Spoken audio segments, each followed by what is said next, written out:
সত্যি মদনবাবুর প্রাণ সত্যি সংশয় ছিল। উনি সত্যিই বলছিলেন, কোনো ভ্রম ছিল না। এর মানে স্যার, মদন বাবুর খুন এই পুতুলটা করেছে? কি যে বাজে কথা বলো না। পুতুল আবার খুন করতে পারে নাকি? তাহলে স্যার খুনটা করলো কে? সেই ফেডরিক যে কাঠের পুতুলের খেলাটা ভালো করে জানে। যখন আমরা এখানে এসেছিলাম তখন এই পুতুলটার হাতে এই ছুরি ছিল। সমস্ত প্রমাণ তো এর দিকেই আঙুল তুলছে। তাহলে খুন এই করেছে। দাদা, দাদা, প্লিজ প্লিজ দাদা। স্যার, এই পুতুলটা খুন করেনি। এক মিনিট, আপনারা কে? স্যার, আমি কবিতা, ওনার স্ত্রী। আর ইনি মদন দা, ওনার বড় ভাই। উনি হলো রবি। তাহলে আপনারা এতক্ষণ কোথায় ছিলেন, কি করছিলেন? স্যার, আজ আমাদের ম্যারেজ অ্যানিভার্সারি, সেজন্য আমরা বাইরে ডিনার করতে গেছিলাম। আমরা মদন দাকেও বলেছিলাম সাথে যেতে, কিন্তু উনি বারণ করে দিলেন। আর এইসব। আপনি বলছেন যে মদনবাবুর খুন এই পুতুল করেনি? হ্যাঁ স্যার, এই পুতুলটা খুন করেনি। আপনি কি জানেন খুনিকে? আমার পুরো বিশ্বাস ওনার খুন সাদুল করেছে। উনি উনি ওনার উপর বদলা নিতে চেয়েছিলেন। আচ্ছা, যার কথা বলছেন সে কে? কিসের প্রতিশোধ নিতে চাইছে? সাদুল একজন ভেন্টাকলিস্টার ভয়েস ওভার আর্টিস্ট ছিল। মদনদা আর রবির বড়দা অঙ্কুশদার ছোটবেলার বন্ধু। অঙ্কুশদা ছোটবেলা থেকেই সাদুলকে খুব ভালোবাসতো। যখন উনি দেখলেন সাদুল জীবনে কত ঠোকর খাচ্ছেন, তো 5 বছর আগে উনি নিজের বাড়িটা সাদুলকে দিয়ে দিলেন, যাতে উনি ওনার থিয়েটার গ্রুপ চালাতে পারেন। যদি ওরা কোনোদিন অঙ্কুশদাকে ভাড়ার টাকা দিতে পারেনি, কিন্তু অঙ্কুশদার এই নিয়ে কোনোদিনই কোনো দুশ্চিন্তা হয়নি, কারণ উনি জানতেন যে এই কলাতে অত পয়সা পাওয়া যায় না।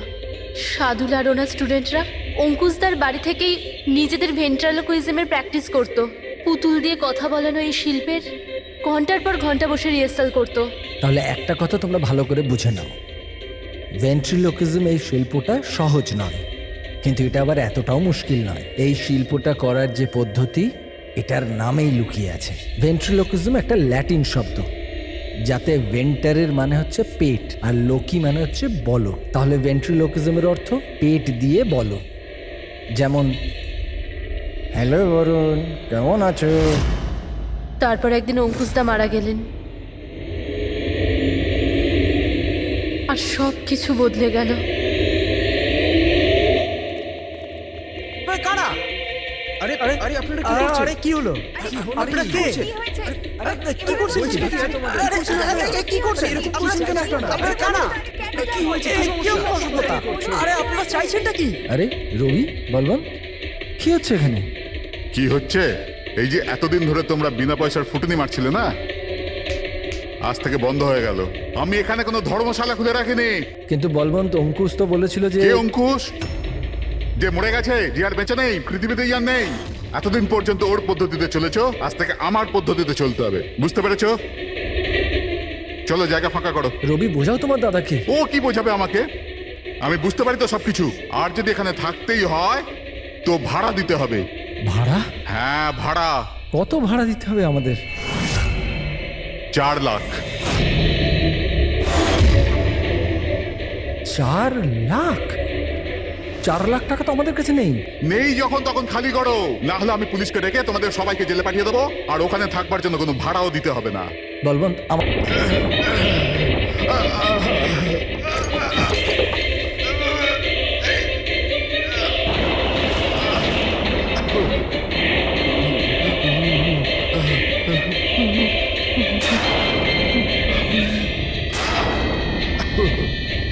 সিআইডিকে ফোন করি।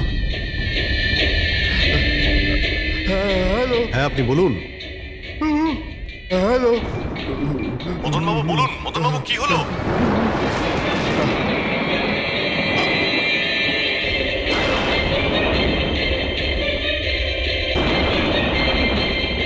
না না,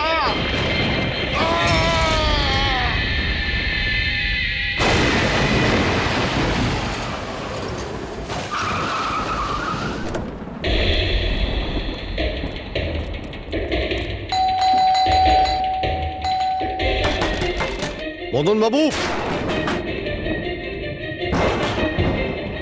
মদন বাবু, মদন বাবু, মদন বাবু।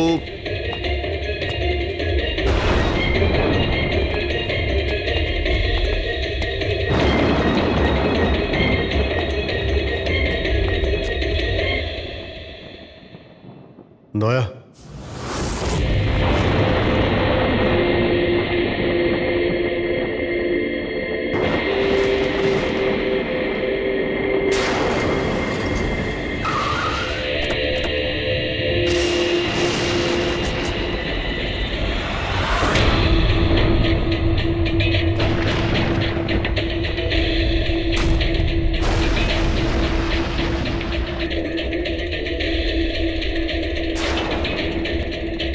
মদন বাবু, এই কে, এই কে এখানে?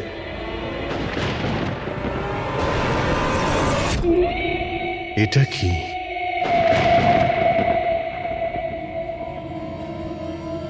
পুতুল?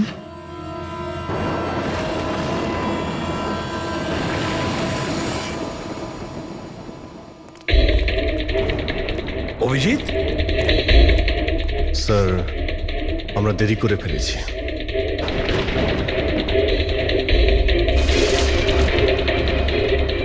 মাই গড,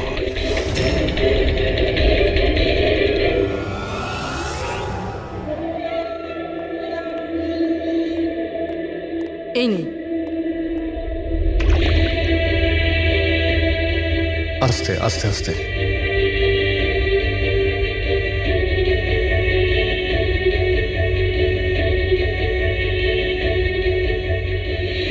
মদন বাবু, আপনি ঠিক আছেন তো? কেন, কি হয়েছে আপনার? কেউ আছে যে আমাকে প্রাণে মারতে চায়? কে? ও আমার আশেপাশেই আছে, আমাকে কখনো একলা ছাড়ে না। হয়তো এখনো আমাকে দেখছে, শুনছে। দেখুন মদন বাবু, একদম চিন্তা করবেন না, আপনার কিচ্ছু হবে না, আমরা আছি না? মদন বাবু, আপনি কার কথা বলছেন? কে কে আপনাকে বিরক্ত করছে? পুতুল, কাঠের পুতুল। কাঠের পুতুল? না মানে ওটা ওরকম নয়, যারা কথা বলতে পারে না, অন্যের ইশারায় নাচে। এই কাঠপুতুলগুলো কথা বলে, কথা বলতে পারে, নিজেরা চলে চলে ফিরে বেড়ায়।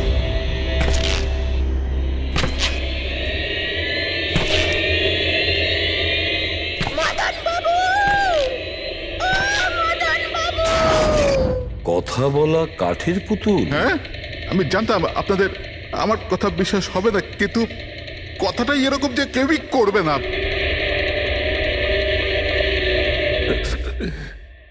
স্যার, আপনি এরকম কোনো পুতুলের ব্যাপারে শুনেছেন কখনো? না। জানেন কিছুদিন আগে আমার সাথে কি হয়েছিল? ওই দিন আমার জন্মদিন ছিল, ঘরের বেল বাজলো, তো আমি ভাবলাম যে আমার বন্ধুরা আমার সঙ্গে দেখা করতে এসেছে।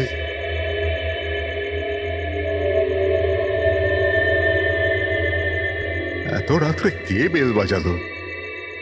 অদ্ভুত তো।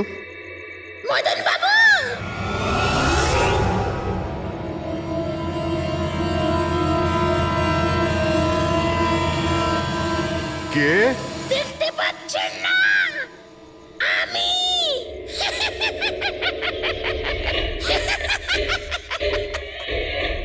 আরে আমি, এত অবাক হওয়ার প্রয়োজন নেই। জানেন কি এখানে আমি কেন এসেছি? কেন? তোমার প্রাণ নিতে। কি? তোমার রবি, কবিতা, তাড়াতাড়ি এদিকে এসো। কি হয়েছে দাদা? কে? এ এ পুতুলটা এটা বলছে যে এ আমার প্রাণ নিয়ে নেবে। কি? হ্যাঁ দাদা, এটা একটা নির্জীব পুতুল। হ্যাঁ, ওটাই তো। তো এটা আপনার প্রাণ কি করে নেবে? দাদা, তুমি আমাদের সাথে মজা করছো? হ্যাঁ, না, তোমরা কি বলছো রবি? আমি এরকম অদ্ভুত মজা কেন করব, তাও আজকের দিনে? আরে আমি নিজে শুনেছি যে ও বললো যে ও মেরে ফেলবে এক আমাকে। মিনিট, আমি দেখছি। কি? আস্তে আস্তে রবি। শান্ত হন।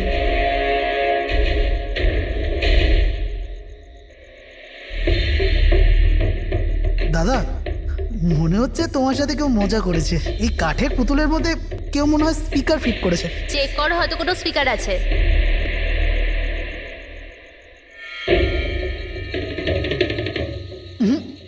না, এখানে তো কিছু নেই। এখন কোথায় ওই পুতুলটা? কি করে থাকবে? আমি ওই সময় ওকে একদম ভেঙে চুরে জ্বালিয়ে দিচ্ছি, শেষ করে দিয়েছি। হুমকি দিচ্ছিল আমাকে। ওকে আমি কিভাবে এমনি ছেড়ে দিতাম? আপনি কি সত্যিই দেখেছিলেন? হ্যাঁ, আমি মদনবাবু, এটা হতে পারে যে আপনি কোনো স্বপ্ন টপ্ন দেখেছিলেন। না, আমি দেখেছিলাম ও একলা। আমি আর একবার নয়, এরকম আমার সাথে বেশ কিছুদিন পর। আমার মনে হয় মদন বাবুকে মারার সব থেকে ভালো উপায় এই যে ওনার বুকে ছুরি ঢুকিয়ে দিয়ে। এতে তো পুরো মেঝে রক্তে খারাপ হয়ে যাবে। সবচেয়ে বেস্ট উপায় হলো মদনবাবুকে বিষ দেওয়া হোক। একটা কাজ করা যাক, কেননা ওনার গলায় টিপে দেওয়া যাক। তো আপনি বলে দিন মদনবাবু, আপনি কিভাবে আপনার মৃত্যু হওয়া পছন্দ করেন? মদন বাবু, কোথায় যাচ্ছেন?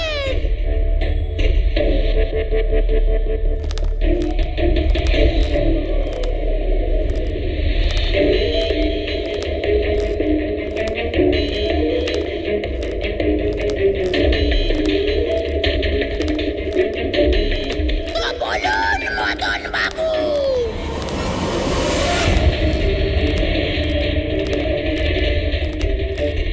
কিভাবে আপনি মরতে চান?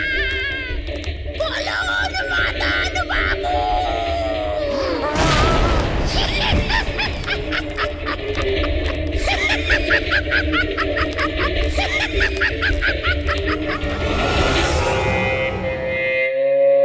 আমাদের কিছুটা সময় দাও, তাড়াতাড়ি আমরা কোথায় যাব? সময় টময় কিছু পাওয়া যাবে না। অনেক দেখেছি, অনেক হয়েছে তোমাদের তামাশা। চলো স্যার চলো। এরকম করবেন না প্লিজ স্যার, প্লিজ স্যার এরকম করবেন না আর স্যার, এক মিনিট, যতদিন না তোমরা আজ পর্যন্ত ওর ভাড়া দিচ্ছ, এই যে তোমাদের জিনিসপত্র পড়ে আছে না, আর এগুলো কি, এই কাঠপুতুলগুলো, এগুলো সব আমার কাছে থাকবে।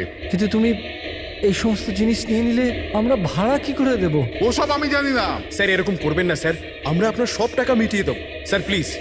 স্যার, আপনার এগুলোকে নিষ্প্রাণ কাঠের পুতুল মনে হয়, কিন্তু আমাদের কাছে এগুলো প্রাণের সমান। ও ভাই ট্র্যাজেডি কিং, তোমার এই যে সব মেলোড্রামা আছে না, এগুলো আমার দাদা অঙ্কুশের সাথেই চলতো, আমার সাথে নয়। আর এই যে কি এ 4 লাখ টাকা রোজগার করে দেবে এই কাঠপুতুলগুলো। আরে 4 লাখ কি, 4,400 টাকাও রোজগার করে দিতে পারবেন এই কাঠপুতুলগুলো। জানো কেন? কারণ এই শিল্প শেষ হয়ে গেছে, জিরো। এই যে তোমাদের গুরু আছে না সাদুল, ওরই মতো কোনো কাজের নয়, লুজার, একজন লুজারও, বুঝলে? বেরো বেরো। এই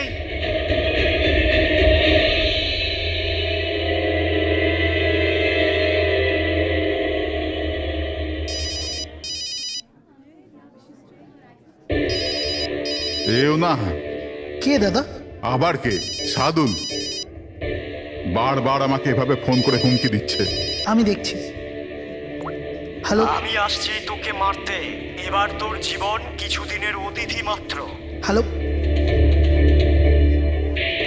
দাদা, আমার মনে হয় আমাদের পুলিশ স্টেশনে যাওয়া উচিত। পুলিশ ডিপার্টমেন্টে আমি একজনকে চিনি, হয়তো ও আমাদের সাহায্য করতে পারে। হ্যাঁ দাদা, আমি এটুকু বিশ্বাস করতে পারিনি যে এই সাদুল এত বড় পাগল হবে। আমাদের পুলিশের কাছে যাওয়া উচিত। কোনো লাভ নেই। এই সাদুল নিজের মোবাইল থেকে ফোন করছে না, কোনো ল্যান্ডলাইন নাম্বার থেকে করছে। Landline number? আমি খোঁজ নিচ্ছি নাম্বারটা কোথাকার। কি? এটা কি বলছো তুমি? হ্যাঁ ঠিক বলছি, এই নাম্বার এই হসপিটালের মর্গ রুমের। সাদুল আমাকে হসপিটালের মর্গের রুম থেকে কেন ফোন করবে?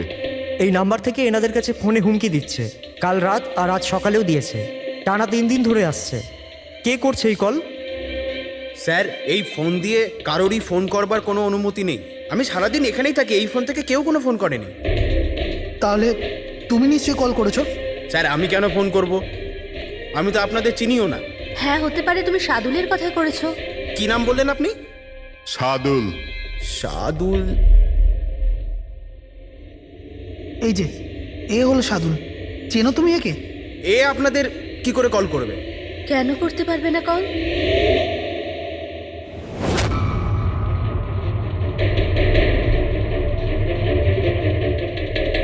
এ কিভাবে হয়ে গেল? সাদুল 3 দিন আগে ইনি মারা গেছেন, তাহলে ইনি ফোন কি করে করবেন? কিন্তু এর মৃত্যু হলো কিভাবে? ইনি ড্রিঙ্ক করেছিলেন, একটা গাড়ি এনাকে উড়িয়ে দিয়ে চলে গেছে, ওখানে ওনার মৃত্যু হয়। যদি ও এখানে মরে পড়ে আছে, তো আমাকে হুমকি দিয়ে ফোন কে করছে?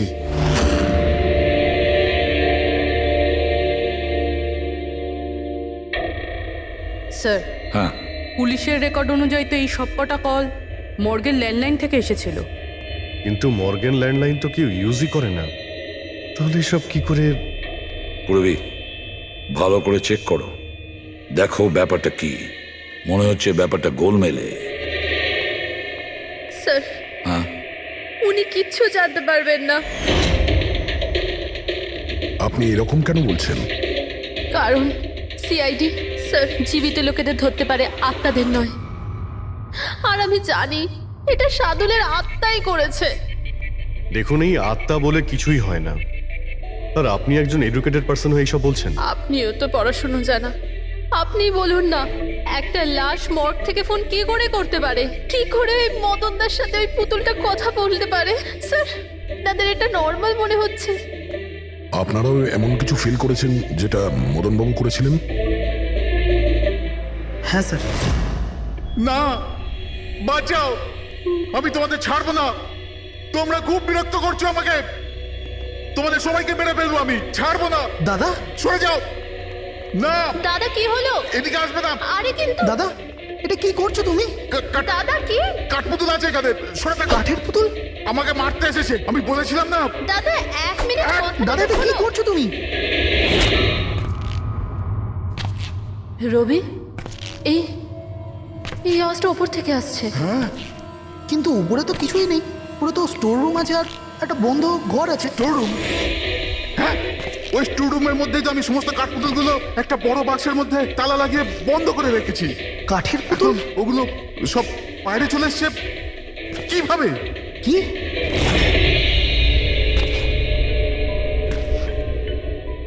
দাদা, তুমি তুমি ভয় পেও না, এসো উপরে এসো। রবি, কিন্তু চলো আস্তে আস্তে সামলে।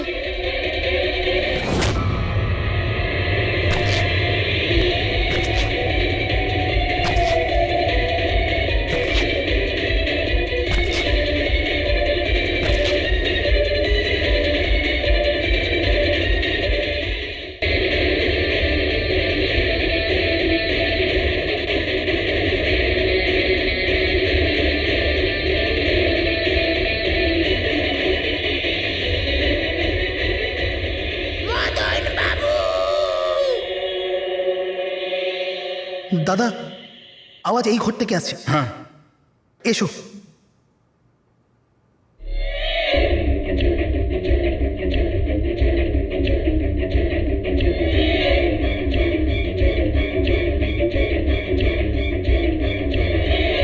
মদন বাবু,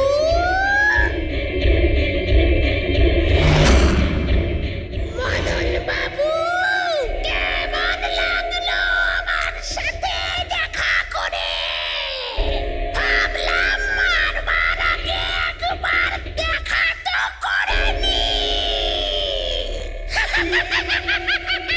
আমি বুঝেছিলাম না, কথা বলে।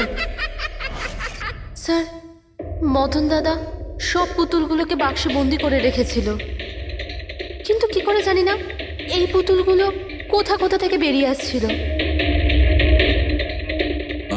আমরা ওই বাক্সটাও দেখতে চাই, ওই রুমটাও যেখানে ওই তোমরা কাঠের পুতুলটা দেখেছিলে, সেটা কোথায়? স্যার দুটো ঘরই উপরে স্যার।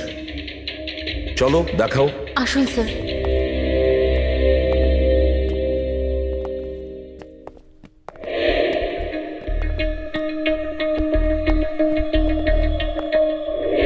স্যার পায়ের আওয়াজটা আমরা করিডোরে শুনেছিলাম, আর ওই পুতুলটা আমরা এখানে এখানে দেখেছিলাম স্যার।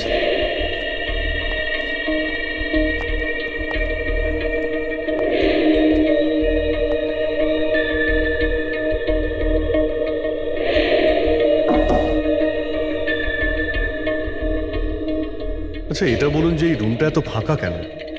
স্যার আমি ভেবেছিলাম কি এখানে ট্রেডমিল আর বাইসাইকেল রাখবো, একটু এক্সারসাইজ করব, কিন্তু সময় পাইনি।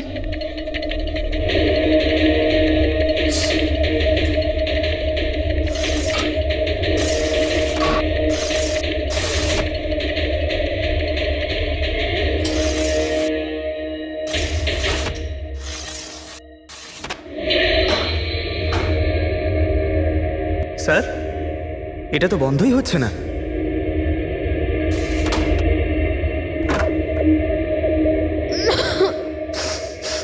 আসুন স্যার। স্যার এই ওই পেটিগুলো যেখানে পুতুলগুলো বন্ধ করা আছে। একটু লাইটটা অন করবেন? হ্যাঁ।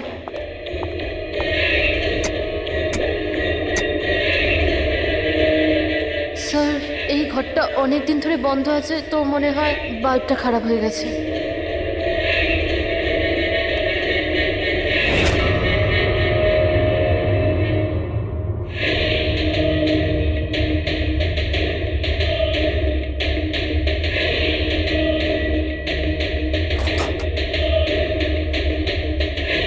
স্যার প্রত্যেকটা বক্সে তালা লাগানো আছে।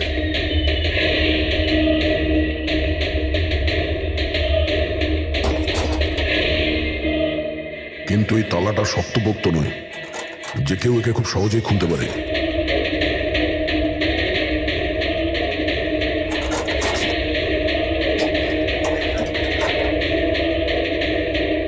এতগুলো পুতুল,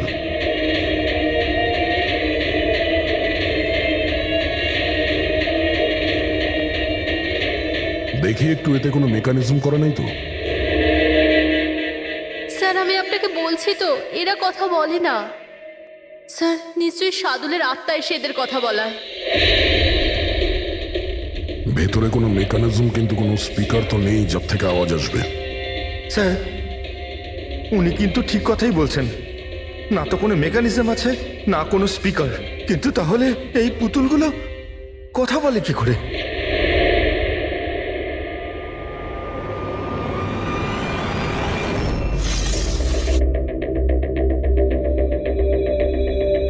লকটা কি খারাপ? লোকটা খারাপ স্যার। এখান থেকে তো সহজেই কেউ ভিতরে ঢুকতে পারে, সিঁড়িও রয়েছে আর পাইপও রয়েছে, যে কেউ সহজেই ঢুকতে পারে।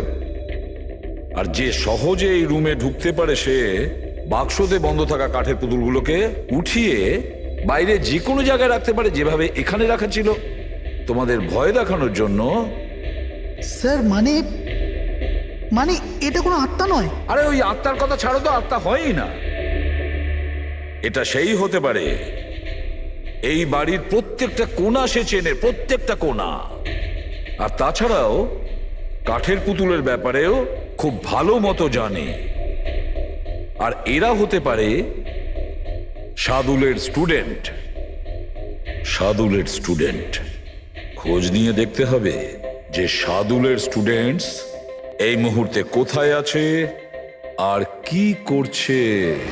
হাই, আমার নাম হলো ফ্রিডা। আমার নাম দীপেশ। আমার নাম হলো তরুণ। আর আমার নাম লোচন।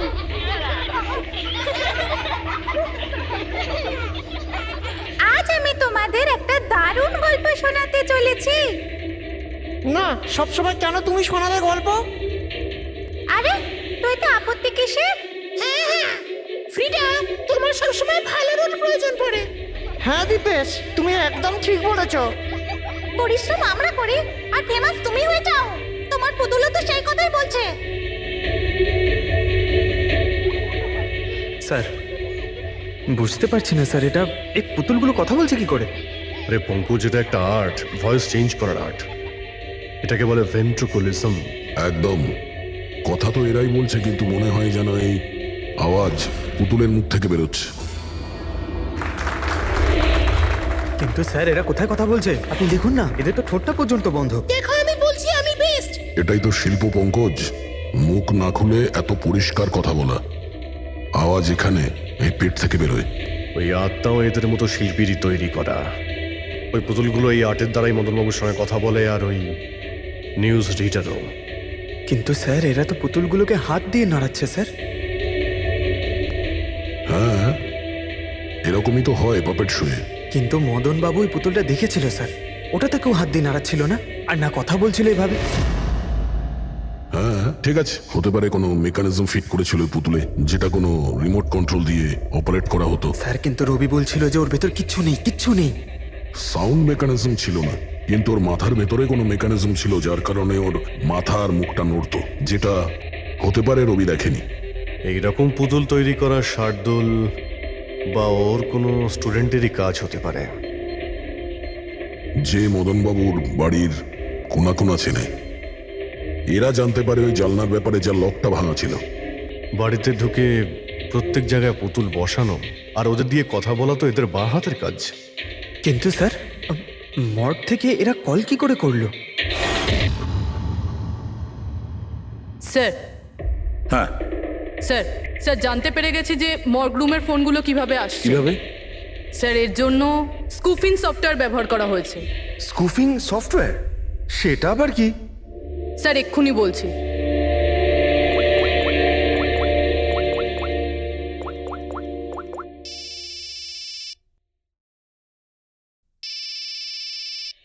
কি যন্ত্রণা!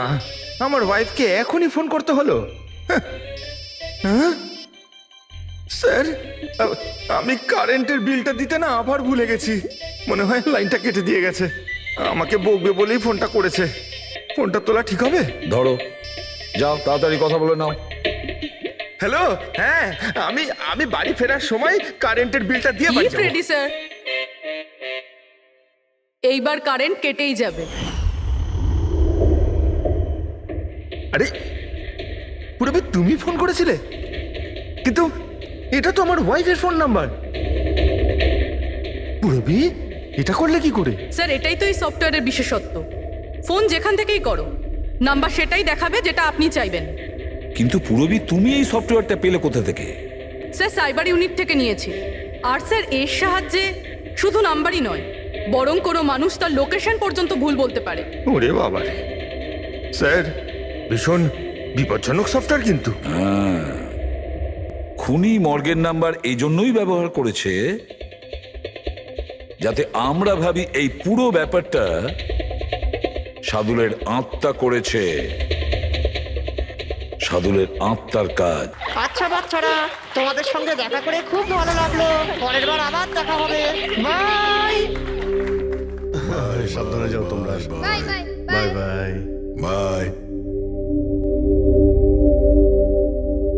হ্যাঁ বলুন, কিভাবে আমি আপনাদের সাহায্য করতে পারি? হ্যাঁ, তোমরা সাহায্য না করলে আর কে করবে? আসলে আমরা এটাই জানতে চাই যে মদনবাবুকে ভয় দেখানোর প্ল্যান তোমাদের মধ্যে কে করেছিল? আমরা ঠিক বুঝলাম না। আচ্ছা, তোমরা কিছু বুঝতে পারলে না? হ্যাঁ, না স্যার, আমি বুঝতে পারলাম না। আমি নির্দোষ। খুব হাসি পেল। হ্যাঁ, একটা লোক মারা গেছে আর তোমাদের সবার হাসি পাচ্ছে। মৃত্যু? কার মৃত্যু? মদন বাবুর খুন হয়েছে ওনার। সিআইডি থেকে আসছি আমরা। সিআইডি? হ্যাঁ, সিআইডি। আর আমাদের সন্দেহের তালিকায় তোমরা সবাই আছো। কাল তোমরা কোথায় ছিলে? কাল আমি আমার বন্ধু শালিনীর বাড়িতে ছিলাম। ওর বাড়ির লোকদের জিজ্ঞেস করতে পারেন। আর তুমি কোথায় ছিলে? স্যার আমরা লোচন আর আমি একটা শোয়ের জন্য গিয়েছিলাম পুনেতে, আজ সকালেই ফিরেছি। পুনা কিসে গিয়েছিলে পুনায়? ক্যাব বুক করে আমার কাছে ইনফরমেশন আছে, আপনি চাইলে দেখতে পারেন। এই দেখুন।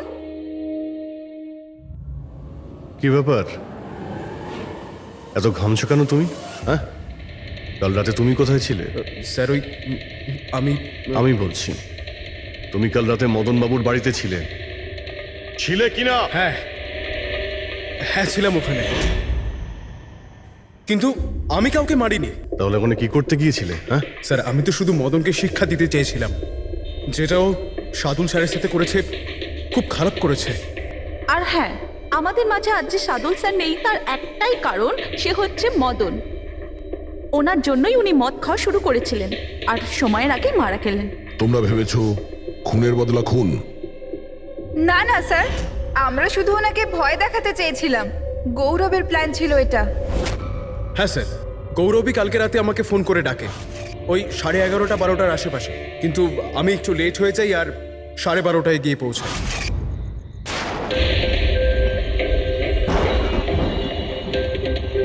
আজ তো এমনিতেই অনেক লেট হয়ে গেছি, মেরেই ফেলবে গৌরব আমাকে। চলে গেছে হয়তো ভিতরে, এবার ওকে ইশারা কি করে করবো?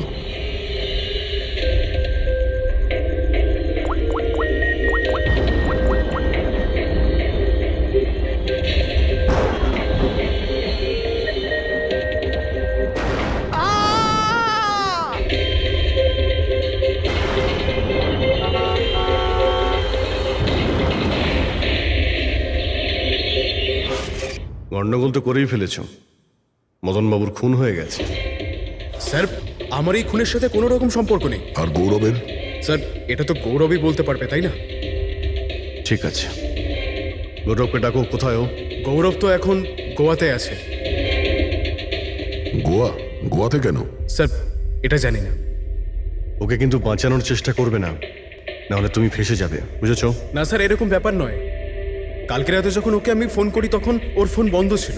আজকে সকালে মেসেজ আসে আমার কাছে। মেসেজ দেখাও তো। স্যার কাল রাত্রে যেটা হয়েছিল সেটা হওয়ার কথা নয়। আমি গোয়া পৌঁছে গেছি কিছুদিন গা ঢাকা দেওয়ার জন্য। কিন্তু এ গোয়াতে কখন পৌঁছলো আর কিভাবে? যখন আমরা ক্রাইম সিনে পৌঁছেছিলাম তখন তো ও ওখানে ছিল না। হ্যাঁ, যদি আমরা এটাও ভেবে নিই যে যখন আমরা ওখানে পৌঁছলাম তার ঠিক আগে ও ওখান থেকে বেরিয়ে গেছে, তাহলে ও গোয়া কি করে পৌঁছবে? খুন হয়েছিল রাত 1টার সময় আর তারপরে আমরা ওখানে পৌঁছেছি। ফ্লাইট নেই গোয়া যাওয়ার জন্য।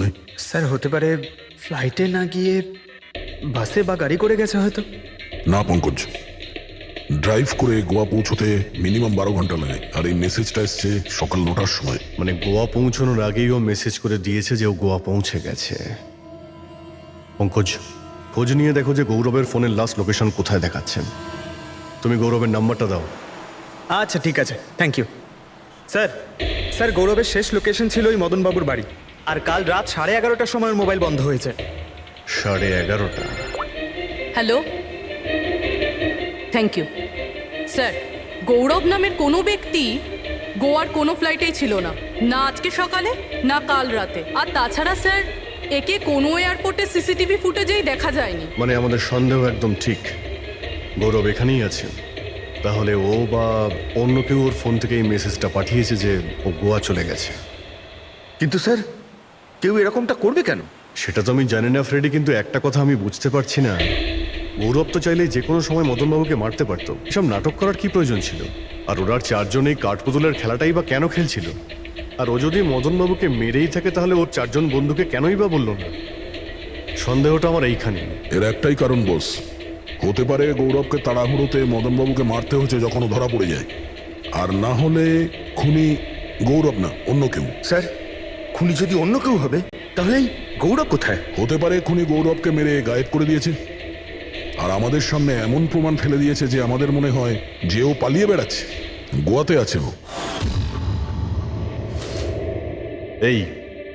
এই লোকটা ভাঙা রয়েছে। এই জানলা দিয়ে গৌরব আর ওর বন্ধুরা ভিতরে আসতো আর মদনবাবুকে ভয় দেখাতো। আর এই গৌরব কাল রাতে এখানে এসেছিল, তারপর থেকেই গায়েব হয়ে গেছে।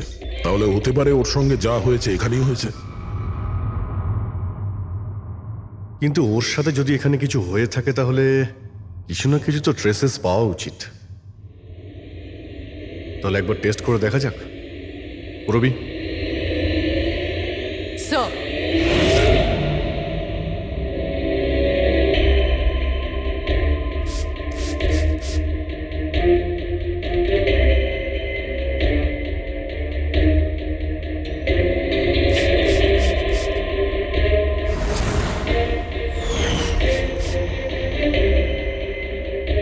স্যার আপনার সন্দেহ ঠিক ছিল, এখানে তো রক্ত রয়েছে। ও যখন এই দরজা দিয়ে বাইরে বের হয়েছিল তখনই ওর ওপরে কেউ আক্রমণ করে। স্যার এদিকে তো কোনো চিহ্নই নেই। ওদিকটা দেখো। এই যে স্যার, ওখানেও দেখো।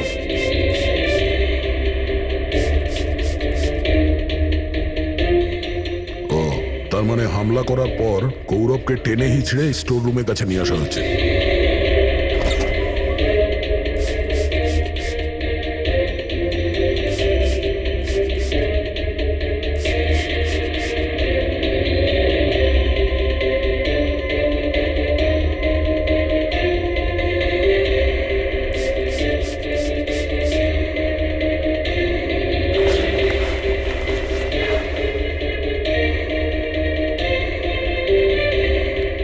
রক্তের দাগ তো এতটা অবধি রয়েছে, তার মানে গৌরবকে এখানেই।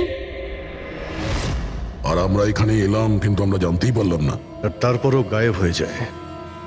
মনে হচ্ছে এখন বডিটাকে কোথাও পুঁতে দিচ্ছে এই বাড়ির লোকেরা।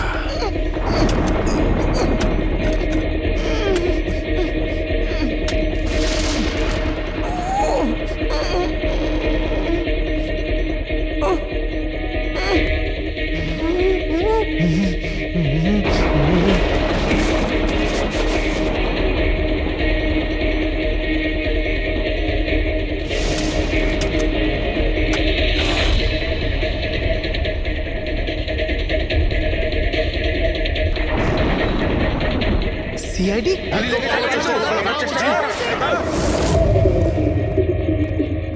শুনে যাও। পিছিয়ে যাও। স্যার, হ্যাঁ, জীবিত আছে। তাড়াতাড়ি হসপিটালে নিয়ে যাও। তোমরা কবর দিতে চাইছিল ওকে? হ্যাঁ, কিন্তু আপনি কি করে জানলেন আমরা এখানে? আজকাল মোবাইলের মাধ্যমে আমরা অপরাধীকে ধরে ফেলি।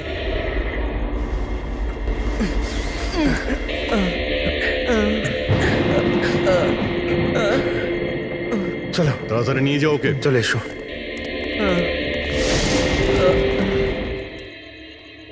ওই স্বার্থপর আর লোভী মানুষটার মরে যাওয়াই ঠিক ছিল। অঙ্কুশদা মারা যাওয়ার পর মদনদা নিজেই সব প্রপার্টি দখল করতে চেয়েছিল। আমরা কি পেতাম? লবণঙ্কা। আমরা এই প্ল্যানটা তখন বানালাম যখন বাড়িতে ওই কাঠপুতুলের ঘটনাগুলো ঘটছিল। আমরা জানতাম স্যার কোনো আত্মা টাত্মার চক্কর নয়। এই জন্যই আমরা এক রাত জাগলাম যাতে এই পুতুলটার রহস্যের পর্দা খুলতে পারি। আর তারপরে তোমরা গৌরবকে ধরে ফেলো। হ্যাঁ,